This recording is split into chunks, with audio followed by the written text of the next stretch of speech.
Hi guys, Alistair Taylor down at Living Golf Academy, and today we're going to take a look at the brand new Callaway Rogue driver. So for the new drivers, we've got the Callaway Rogue, the Rogue Draw, and the Rogue Sub-Zero. But for this video, we're going to look at the standard Rogue. Now I've got just the standard Rogue. I've got the 10.5 head, loft down to 9.5, nice and neutral face, and I've got the Project X Even Flow 65 gram shaft stiff flex. So let's have a look at some of the tech that's in this model for this year, talk you through why it's in there, and then we're going to hit 5 real balls to look at some just general data of my normal swing. But I'm also going to try and have a look at this here because it's a big part of my game personally on how easy it is to kind of shape the ball how I want with the drivers. But let's look at the tech and then we'll come back. The titanium bars are now hourglass shaped and 25% lighter, still stiffening the crown and the sole, but allowing the face to take more impact load, promoting quicker ball speed across the face. And the new X-Face and variable face technology promotes faster ball speeds across the face. Together, Callaway are calling that the jailbreak effect. The carbon crown on the driver is lighter than ever, allowing Callaway to distribute the weight further around the perimeter of the head, making it even more forgiving than the Epic driver. And Boeing and Callaway have collaborated again to develop the Speed Step that was introduced a few years ago. The leading edge of the Speed Step has been refined to improve airflow and promote faster club head speeds. Okay guys, so we can see lots of technology in there this year. Maybe not quite as adjustable as Epic. And when we have Epic side by side with Rogue, we can see obviously the adjustable weight on the back of Epic isn't there, but it's why there's now the Draw version of Rogue. We can also see when we put the drivers side by side down on the ground, the footprint to Rogue is much bigger. So I think for me it looks much more forgiving behind the ball. Right then guys, so all the techie stuff, all the changes, improvements perhaps, talk through, but let's hit 5 real balls with Rogue GC2 with the software, and let's see how this driver performs. So out of the 3 models, I'm probably most excited about trying the Sub-Zero because I've never really found that the standard models really suited me, but I do quite like the way this sits behind the golf ball. A good solid strike, little draw, certainly getting out there.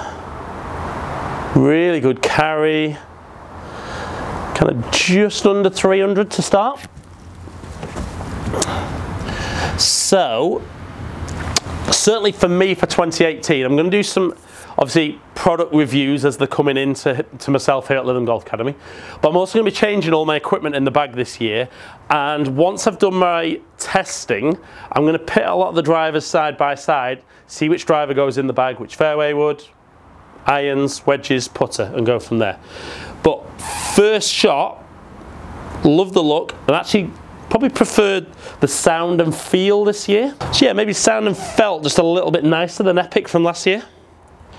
But shot number 2.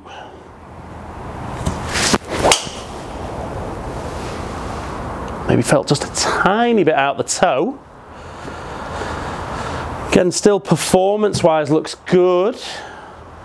Good carry for me again. And again, rolling out just under 300.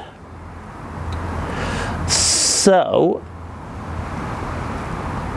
I'll be very interested when I look at numbers because those felt great, and certainly flight wise looked really good for me. Shot number 3. Not quite as good. A little bit lower off the face, so probably not going to see as much carry on that one. Again, I'd take that all day long as not my best. And for me, it's not, I think maybe last year the mistake I made is kind of went too much down the route of looking how well the really good ones performed, whereas this year I need to appreciate I'm not going to swing at my best all the time. I'm not going to strike it at my best all the time. But those first three were very, very acceptable. And again, that felt nice and solid. Just not quite turning over.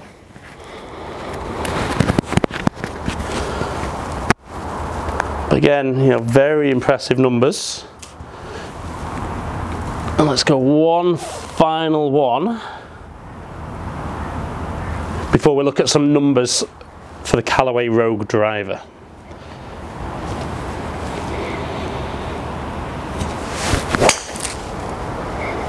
Again, maybe not my best strike, but very, very accurate. And a lot of the driver manufacturers this year talking about that level of forgiveness. So I would say 3 good solid ones, 2 not fantastic ones. So let's have a little look at some numbers and see how that driver actually performed just with my standard swing. Okay, so we can see my club head speed, just under 110 mph, so that's good for me. Ball speed, 156 average, which is good, really great for me. We can see there was a couple there a little bit lower launch, but an average of 12.7 I'd be very pleased with. That's what I do like with this driver though, the average spin there, even with some slightly low strikes, it's only 2,300. Peak height at 34 yards is great. Average carry 267. Average total 291, and my average offline was only 4 yards left. So very, very impressive numbers. Right then guys, so from those 5 shots, we saw some really, really impressive numbers, particularly since I didn't hit them all exactly how I would like. But a big part of my game is also that ability to work the ball a little bit off the tee. I'm not the longest player in the world, so it is good sometimes. I can't always bomb it over the corner. I need to be able to just work the ball round corners. So I'm going to hit a fade and a draw and just see how easy I find it with this model to kind of shape the ball how I would like. So hit it down the left with a little bit of fade.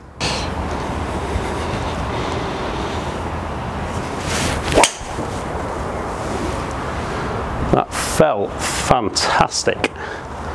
Definitely working from left to right. So lost a bit of yardage there. And we'll have a look at some numbers as to why I lost a little bit of yardage with the cut there.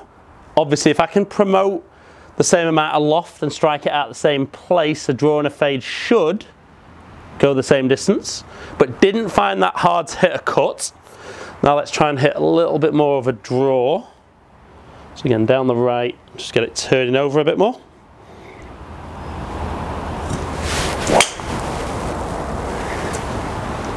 No, that's kind of stayed out there. So again, decent. But let's just hit one more, try to get the ball working a little bit more from right to left.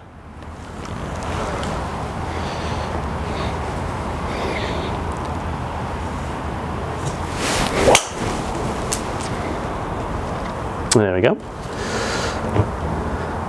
So yeah, definitely able to turn it over, get it chasing out. So let's just have a quick look at those additional tee shots and see why we didn't quite get what we were looking for. Okay, so maintained kind of club head speed. Ball speed dropped off a little bit, which didn't help. And certainly strike wasn't as good, therefore the spin numbers weren't as good. And we could see as a result of that, really lost quite a bit on carry and total distance. Okay then guys, so when we looked at that, I think my ability to shape it with this driver, I think I can still work it. The first one I tried to draw just didn't quite pull it off, but it's a very, very forgiving driver, the Callaway Rogue. Bearing in mind this is the standard model, and the key is obviously getting fitted, and I would always say that on every video, you know, get along, get fitted for whether it's driver, fairway, irons, whatever it is. But like the look, really like the feel, really love the performance. You know, it even on those missed hits, felt I maintained some good accuracy on the shots and got some really, really good numbers. Now I'll be really, really interested when I try the Sub-Zero to see if I get even more performance out of it. or whether I don't have enough spin with that model, and whether this possibly could be going in my bag this year. But if you're in the market for a new driver, definitely Callaway Rogue, one of the versions, or all three of the versions, are something that you should be trying for this year, pitting them side by side with the other models, seeing what works best for you.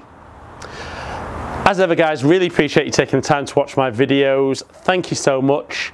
Follow me on all my social media platforms, all under Ali Taylor Golf. Subscribe to my channel if you don't already. Hopefully catch up with some of you guys down here in the future. Stay in contact.